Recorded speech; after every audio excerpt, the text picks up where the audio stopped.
it's time again for another review, unboxing, and comparison. And I'm your host, Christopher Whitford, and with me, my partner in crime, Space Pirate 197X. And for you today, we have the 35th anniversary Cylon Raider and the new Moebius Cylon Raider. So we're going to be doing reviews and comparisons and unboxings of both. So stick around while we get this camera set up and go from there.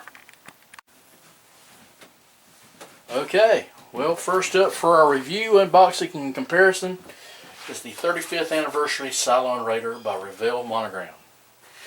This kit was originally produced back in the 70s, and for the 35th anniversary, I believe, they did some retooling with it. And with the retooling, you got clear parts. Plus a new stand.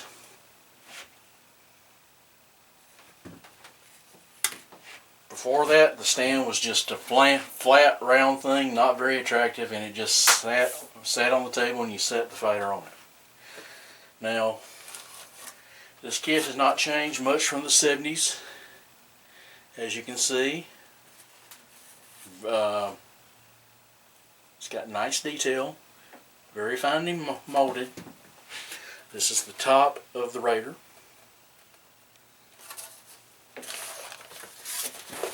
This was considered by a lot of people to be the best of the original Galactica kits.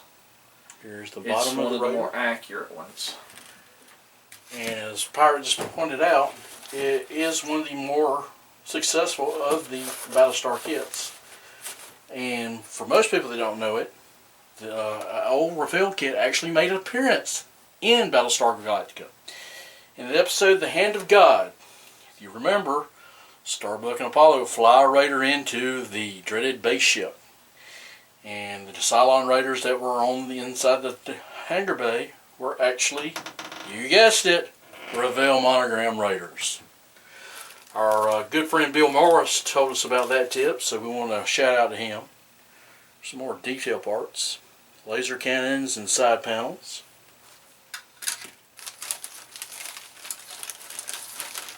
While he's doing that, a lot of people have complained because there's no interior detail for this kit, no cockpit details, but it was pointed out to me by our good friend Boyd, aka TrekWorks, that you really can't see it from the outside. You never see in the original series from the outside into the cockpit. Now you see the cockpit looking out, but you never see looking in. So it's kind of a moot point. Well, as you can see here, talking about the cockpit, we got the louvers. Now those I'm sure people have done it in the past, but I don't see how they've done it. I'm sure with photo etch and stuff, you could probably do it today and make it where you can see in. But the bridge between the two engines, the front, and the two missile launchers. Now, if you see here, they're open. And the reason they're opened is in the first release of this kit, they had rubber band launched missiles. Something that's never been in any of the re-releases due to the fact of the toy safety board. So if you're going to build this, you need to close those off. I actually had one of the original kits back when I was a kid, and that was probably the coolest thing about it, was the rubber band launched missiles. Now here in the 35th issue is more again of the detail parts they put in. You actually have the engine cowlings. I don't really know what this is. I just called it part of the main engine. Detail parts for the interior. And the engine dividers that go inside the engine. Here are, as you can see, are the two engine holes. Not a lot of decals in this kit. Doesn't really need any, but you have the decals, which the stripes that go above the wings, the Cylon symbols or cells, and a Cylon plaque saying it is a Cylon Raider. And last but not least, the Raider space fighter instructions. Standard Revell instructions, exploded. I mean, it's only like 6 steps long, 7 if you count the decals. And that's really all there is to this kit. The kit has been around since the 70s, and I've seen many at several shows. At the same time, I've built several myself, and they can be a handful to build. Although it's a 70s kit, it's not that bad. So now that you had a look at this kit, we're going to show you the Moebius kit now. So give us a minute to get the camera set up and everything set out, and we'll be right back. Well, now we have the Moebius Galactica Cylon kit out. And all I have to say is, holy cow, this thing is huge. I have not ever seen one. This is my first time unboxing it, and it is stupendously huge. Oh my God. Words cannot describe to me. Pirate just pointed out to me is studio scale. Oh my God, just look, and it doesn't even have that many parts. So we're going to get the camera set up, and we're going to try to show you what this kit is like, and we hope you're impressed as we are. Be back in one moment. Okay, we're back. We've got this thing set up. The first thing is the Aurora Stand. It's twice as big as the regular stands. My God, this kit is huge.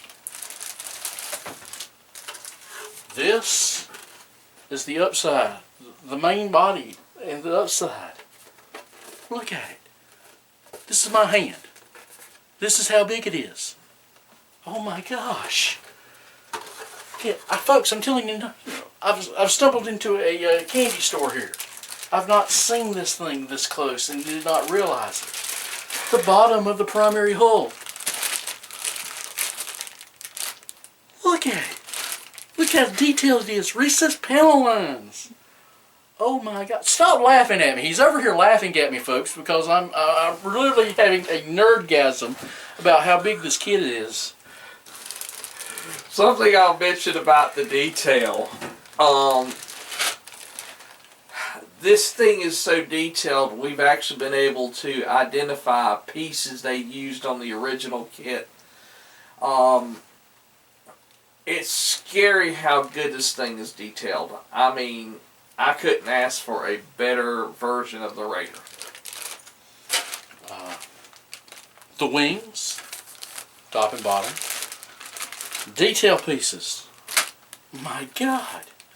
This has got to be the most detailed Raider ever produced.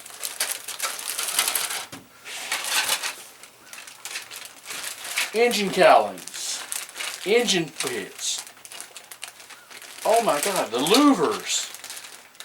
Folks, I have to say it. I'm impressed. I am very impressed. Detail is incredible on what they did for this kit. I'm speechless. I really am. Moebius Instructions. Well, it's not 6 steps anymore. It is a lot more. And you've got a lot of detail. They even could give you a striping template for the stripes, because they did not include those as decals. And I believe our good friend at HDA Model Works is printing masks for those stripes. Decals, which comes with the Cylon. And every one of them have come with a Ralph McQuarrie painting of the Cylon Raider. So just looking at it, if you have it in your budget, I realize it's $50+. If you have it in your budget and always wanted a nice Cylon Raider, folks, forget the 35th anniversary. Here's the one you need to get. Impressive. I would dare say, if it hadn't have been for the fact that they also released the Galactica and the B9 robot this year, I would say that would be Kit of the Year for me right there. I have to say, I'm just impressed. Now, let's hope they can do the same for the Battlestar if they ever put it out. But, folks, I'm giving you a look at it on the table here, and I'm still stunned. And I've been doing this for 15 years, and I've never been that stunned over a model kit. So that concludes our series on the Battlestar Galactica unboxings and comparisons. And our friend Space Pirate has one more thing he wants to add, so we'll be right back. And just to give you what it looks like, there is the old Revell body on top of the main part, the under part of the new Moebius. Even when I turn it that way, it's double the size, folks. Double the size. This is incredible. Old, new. If this don't win kid of the year somewhere, I don't know what to say. I really don't. But there you have it. A comparison of the Revell and the Moebius. We've unboxed both. This wraps up our series on these. Again, you can find us on Sci-Fi Model Action under the names D-Lot 171A and Space Pirate 197X. You can also find us on Sci-Fi Fans and Modelers United under Christopher Whitford and Space Pirate 197X. Also find us on our YouTubes under Christopher Whitford and Space Pirate 197. Space Pirate Hobby. Space Pirate Hobbies. So from there, we're going to go ahead and wrap this up.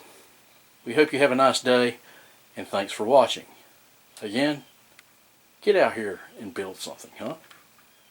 Good night.